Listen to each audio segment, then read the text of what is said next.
In this video, I'll show you how to measure on Adobe Acrobat.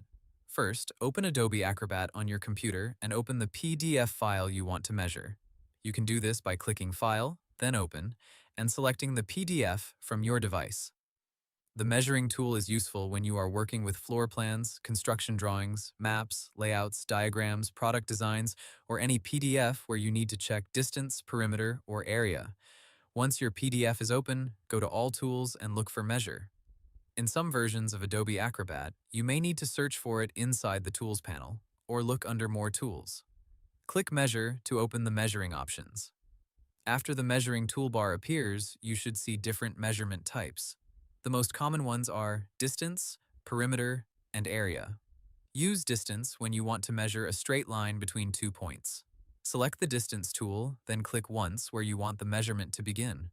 Move your cursor to the ending point, then click again. Acrobat will show the measured distance on the page. Use perimeter when you want to measure the total length around multiple connected points. Select the perimeter tool, click each point around the shape or path, and continue until you have followed the full outline.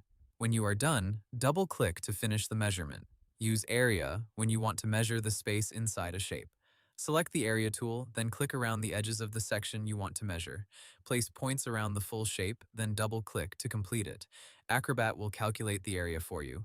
Before you rely on the measurement, make sure the scale is correct. This is very important for drawings and plans. Right-click on a measurement or open the measurement settings, then look for Change Scale Ratio or Measurement Scale. Enter the correct scale for your document. For example, a floor plan might use a scale like 1 inch equals 10 feet or 1 centimeter equals 1 meter. If the scale is wrong, the measurement results will also be wrong. After setting the scale, measure the section again to make sure the result is accurate. You can also change how the measurement looks by adjusting its color, line thickness, label, and display options. If you make a mistake, click the measurement and press Delete on your keyboard. Then select the measuring tool again and repeat the measurement.